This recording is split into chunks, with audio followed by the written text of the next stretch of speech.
မြို့တစ်မြို့ရဲ့ယထာဘူတာယုံမှာတရောင်းစားတစ်ယောက်ရှိပါတယ်အဲ့ဒီလူကလည်းလမ်းသွားလမ်းလာနဲ့ယထာစီးတဲ့လူတွေစီကပတ်စံတောင်းပြီးကိုလှုပ်ကြွေးတာပါတနေ့တရောင်းစားနေတဲ့ချိန်အရက်ရှည်ပြီးတော့အဝတ်ဆောင်ပြည့်ဝတ်ထားတဲ့လူကိုတွေ့တော့တရောင်းစားကလည်းသူ့စိတ်ထဲမှာဒီလူရမ်းချမ်းသာမဲ့ပုံပဲသူ့စီရသာတောင်းရင်ငါပတ်စံအများကြီးရလိမ့်မယ်တရောင်းစားကလည်းအဲ့ဒီအရက်ရှည်တဲ့လူစီကိုပတ်စံတောင်းလိုက်ပါတယ်အရက်ရှည်တဲ့လူကလည်းတရောင်းစားကိုမြင်တော့လေနင်းကအမြဲတမ်းတောင်းစားနေတာပဲတယောက်ကိုပြန်ပေးဘူးလားတရောင်းစားကလည်းပြန်ဖြေတာပေါ့ဆရာရဲ့ကျွန်တော်ကတရောင်းစားတစ်ယောက်ပါကျွန်တော်လူတွေစီကတောင်းပြီးစားရတာပါ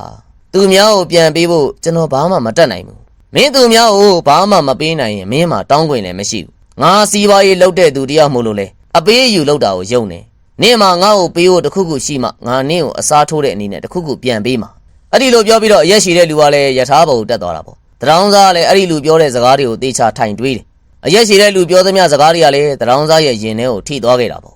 ငါလူတွေကိုပတ်စံအတွက်ဘာမှပြန်မပေးနိုင်လို့တောင်းစားရင်နည်းနည်းပဲရတာနေမယ်လူတွေကိုဘာမှပြန်မပေးပဲငါဘယ်ချိန်ထိတောင်းစားလို့ရမှာလဲငါဘာဆက်လုပ်တင်လဲတေချာတွေးပြီးတဲ့ချိန်မှာတရောင်းစားကတော့သူ့ကိုပတ်စံပေးတဲ့လူတွေကိုတခြားပစ္စည်းတစ်ခုခုပြန်ပေးမယ်လို့ဆုံးဖြတ်လိုက်တာပေါ့သူကောင်းထဲမှာတော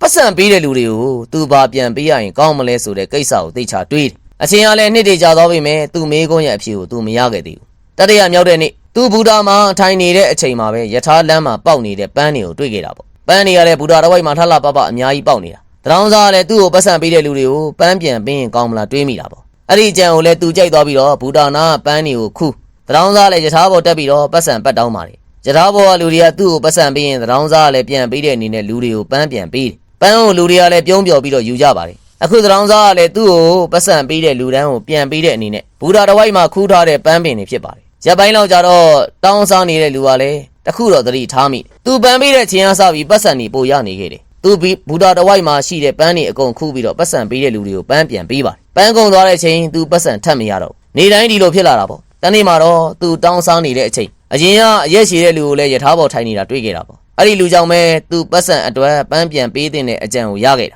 ာသူအရက်ရှိတဲ့လူနားကိုသွားပြီးတော့ချက်ချင်းသွားပတ်စံတောင်းတာပေါ့ဒီနေ့ကျွန်တော်မှာခမရကိုပြန်ပေးဖို့အတွက်ပန်းရှိတယ်ခမရကျွန်တော်ကိုပတ်စံပေးရင်အပြန်အလှန်အနေနဲ့ကျွန်တော်ခမရကိုပန်းပေးမယ်အရက်ရှိတဲ့လူကလည်းတောင်းစားနေတဲ့လူကိုပတ်စံနည်းနည်းလေးပေးပြီးတော့တောင်းစားတဲ့လူကလည်းပန်းပြန်ပေးလိုက်တာပေါ့အဲ့ဒီလိုပေးတော့လေအရက်ရှိတဲ့လူကလည်းသဘောကျသွားပြီးတော့ဟိုးတော်လိုက်တာမင်းလည်းငါလိုမျိုးစီးပွားရေးသမားဖြစ်လာခဲ့ပြီအဲ့ဒီလိုပြောပြီးတော့အရက်ရှိတဲ့လူကလည်းယထာဘောကဆင်းသွားတာပေါ့အရက်ရှိတဲ့လူပြောသွားတဲ့စကားကိုတောင်းစားတဲ့လူကလည်းထပ်ပြီးတော့တစ်ခါရင်ထဲကိုထိသွားပြီးတော့တေချာတွေးတယ်သူကလည်းရက်ရှိတဲ့လူပြောသွားတဲ့စကားကိုထပ်ခါတွေးကြည့်တာပေါ့သူရမ်းပြောသွားပြီးတော့မျက်လုံးဟာလည်းအလင်းရောင်နေနဲ့ပြည့်သွားခဲ့အခုသူ့လက်ထဲမှာအောင်မြင်မှုရဲ့တော့ရှိနေပြီးတော့သူ့ဘဝကိုသူပြောင်းလဲနိုင်ပြီသူကလည်းယထာဘောကချက်ချင်းခုန်ဆင်းအရန်ကိုပြောနေတဲ့ပုံစံနဲ့ကောင်းကင်ကိုလှည့်ပြီးတော့စကားလှမ်းပြောတာပေါ့ငါတရောင်းစားမဟုတ်တော့ဘူးစီးပွားရေးသမားတယောက်ပဲငါလည်းချမ်းသာနိုင်တယ်အပြင်လူတွေကတော့တောင်းစားနေတဲ့လူယူနေပြီလို့ထင်ကြပေမယ့်တောင်းစားတဲ့လူကတော့သူ့ဘဝပြောင်းလဲဖို့ဆုံးဖြတ်ပြီးဖြစ်နေပါပြီအဲ့ဒီနေရာစပြီးအဲ့ဒီလူကိုဘူတာမှာဘယ်သူမှလည်းမတွေ့ကြတော့အဲ့ဒီနေရာနေ6လကြာတဲ့အခါမှာဝစ်စုံပြေးဝစ်ထားတဲ့လူ2ယောက်ကတော့ယထာထဲမှာစုံကြတာပေါ့2ယောက်သားစုံကြတဲ့ချိန်အဲ့ဒီထဲကတယောက်ကလည်းလက်ကမ်းပြီးတော့လှမ်းနှုတ်ဆက်တယ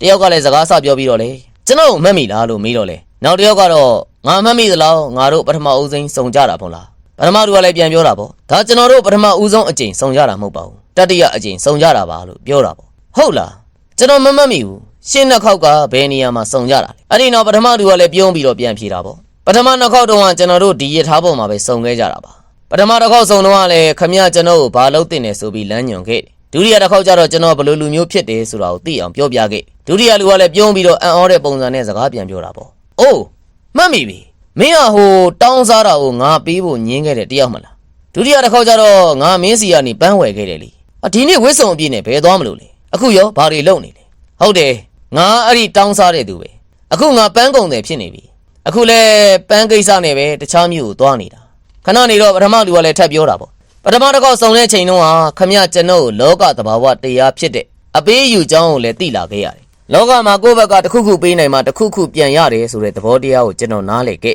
အပေးယူကြောင်းကိုလည်းကျွန်တော်ကောင်းကောင်းသိသွားပေမဲ့ကိုတောင်းစားတဲ့လူတို့အမြဲမှတ်ထားတော့အဲ့ဒီကနေရှေ့ဆက်ဖို့တခါမှလည်းမတွေးမိခမရနဲ့ဒုတိယချိန်တွေးပြတဲ့အချိန်ကျွန်တော်ကုံတယ်ဖြစ်နေပြီလို့ပြောတော့ကျွန်တော်ကတောင်းစားတဲ့သူမဟုတ်ပဲကုံတယ်တယောက်ဖြစ်တယ်ဆိုတာကိုသိသွားခဲ့အဲ့ဒီချိန်ကျမှလူတွေကျွန်တော်ကိုပတ်စံပေးရဲဆိုတာတနာလို့ပေးတာမဟုတ်ဘဲနဲ့ပန်းရဲ့တန်ဖိုးကြည့်အောင်ပေးသွားတာဖြစ်မှန်းကိုကျွန်တော်သိခဲ့လူတွေကလည်းကျွန်တော်စီမှာဘယ်မှမရနိုင်အောင်ဈေးရန်ပေါ်လို့ကျွန်တော်ရဲ့ပန်းကိုဝယ်နေခဲ့ကြတာလူတွေရဲ့အမြင်မှာကျွန်တော်ကတော့ကုံတယ်တယောက်ဖြစ်သွားခဲ့ပေမဲ့ကျွန်တော်အမြင်မှာတော့ကျွန်တော်ကတောင်းစားတဲ့လူဖြစ်နေခဲ့တာ ခမရပြောလို့ကျွန်တော်ကလည်းအသေးစားကုန်တယ်ဖြစ်နေမှန်းသိသွားခဲ့တာပါအဲ့ဒီကနေစပြီးတော့ပန်းရောင်းလို့ရခဲ့တဲ့ပတ်စံတွေကိုစုကျွန်တော်ပန်းတွေဝယ်ရောင်းခဲ့တယ်ဒီကလူတွေကလည်းကျွန်တော်တင်တဲ့ပန်းတွေကိုအရန်ကြိုက်ကြလို့ကျွန်တော်အခုလိုမျိုးပန်းကုန်တယ်ဖြစ်လာခဲ့တာစီးပွားရေးသမားနေရာစလုံးကလည်းဘူတာကနေဆင်းပြီးတော့ကိုယ့်ရဲ့စီးပွားရေးအကြောင်းတွေဆက်ပြောပြီးတော့ခရီးဆက်ခဲ့ကြတာပေါ့ပရိသတ်တို့ဒီပုံမြင်ကနေကျွန်တော်တို့မှာသင်ယူစရာတွေအများကြီးရှိပါတယ်ပုံမြင်ထဲမှာပါတဲ့အရက်ရှိတဲ့လူကတော့လူတွေနဲ့လောကကြီးအကြောင်းကိုကောင်းကောင်းနားလည်ပါတယ်လောကထဲမှာရှိတဲ့စီးပွားရေးသမားတွေကအဲ့ဒီအချက်ကိုအသုံးချနေခဲ့ကြတာပါဒီနီလန်းကိုပဲအရက်ရှိတဲ့လူကတရောင်းစားကိုရှင်းပြတယ်တောင်းစားတဲ့လူကလည်းလောကနီးယာမကိုကောင်းကောင်းနားလည်သွားပြီးတော့အပေးယူစနစ်ကိုတော်တော်အသုံးချခဲ့တယ်သူကိုယ့်ရဲ့အတွေးကိုပြောင်းလဲခဲ့တာမို့လို့သူ့ရဲ့ဘဝကိုပါပြောင်းလဲသွားခဲ့တာပါဒီပုံမြင်ကနေကျွန်တော်တို့သာကိုယ့်အတွေးတွေကိုပြောင်းလဲနိုင်ရင်ဘာမှမဆိုဖြစ်နိုင်နေဆိုတဲ့အကြောင်းကိုလည်းသင်ယူခွင့်ရခဲ့ကြပါတယ်ကိုသိငယ်တယ်လို့မှတ်ရင်တကယ်ကိုသိငယ်နေမှာပါလူကြီးဖြစ်ချင်ရင်ကိုမြင့်အောင်တွေးပြီးတော့ကျွန်တော်တို့မြင့်တွေးမှဖြစ်မှာပါဇလန်းအရာညီကုန်းချုပ်ကတော့အောင်မြင်မှုဆိုတာပရိသတ်တို့ရဲ့တွေးခေါ်ပုံပေါ်မူတည်နေတာပါကိုတန်ဖိုးထားပါကိုယ့်ရဲ့အတွေးတွေကိုပိုမြင့်အောင်လုပ်ပါပရိသတ်တို့ဘလို့တောင်မှအောင်မြင်သွားလဲဆိုတာစောင့်ကြည့်လိုက်ပါ